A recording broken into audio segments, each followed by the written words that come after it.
ఒంటి బ్రాహ్మణ్ణి ఎదురొచ్చాను అంతే కదా?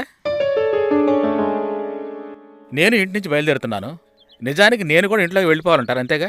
నేనేమి నిన్ను కలవడానికి రాలేదు, అందుకే తిరిగి వెళ్ళిపోతున్నాను. ఇలా చూడండి, నేను పూర్తిగా మారిపోయానని తెలుసు కదా. అయినా ఎందుకు నన్ను బ్రాహ్మణిగా భావిస్తున్నారు మీరు? నేనలా భావించలేకపోతున్నాను రా. పుట్టుకతో నువ్వు ఒక బ్రాహ్మణుడివి. కోదండరామయ్య గారికి ఏమిటి సమస్య? గుళ్ళోనే స్నానం చేసి 4 మంత్రాలు జపించి వచ్చాను, ఇప్పుడిలా అయ్యింది. నేను ఒంటి బ్రాహ్మణట ఎదురొచ్చానట. కోదండరామయ్య, మనిషికి మృగానికి వ్యత్యాసం ఏమిటో తెలుసా? తమరే చెప్పండి.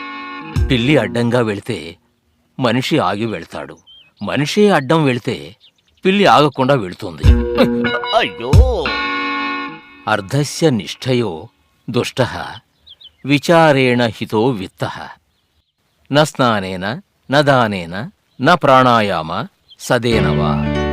పరం నుంచి జ్ఞానం దిగివచ్చి సత్యాన్ని రుజువు చేసిందని, పుణ్యస్నానం చెయ్యడం వల్లో, ధర్మం చెయ్యడం వల్లో, 100 సార్లు ప్రాణాయామం చెయ్యడం వల్లో పాపం నుంచి ఎవ్వరూ విముక్తిని పొందలేరు. వివేక చూడమణిలో చెప్పబడింది. అంకుల్, నాకిష్టం లేదని తెలిసి తను ఎందుకు వెళ్ళాలి? వేరే దారి లేని పరిస్థితిలో వెళ్ళింది.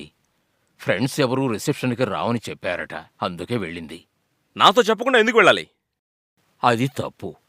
భార్యాభర్తల మధ్య ఎలాంటి రహస్యాలు ఉండకూడదు. కానీ తను గుడిలోకి వెళ్లడమే తప్పని అనడం చాలా తప్పు. ఎటువంటి పరిస్థితుల్లో అయినా నేను వెళ్ళను అంకుల్. అదే తన విషయంలో కోరుకుంటున్నాను. ఆ? కుక్క తరిమితే దేవుడి గుడిలోకి వెళ్ళవా? అప్పుడు మనకది గుడో మసీదో ఏమీ తెలియదు. Too much of anything is good for nothing Ravi.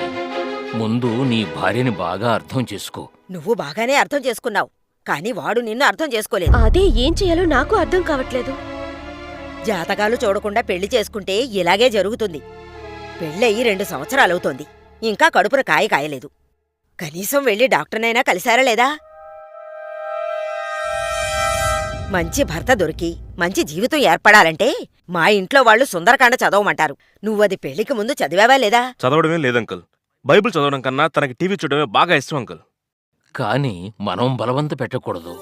బైబిల్ని ఆకళింపు చేసుకుని ప్రసంగం చేసేవాళ్లు కూడా ఇతరుల్ని మోసం చేస్తున్నారు.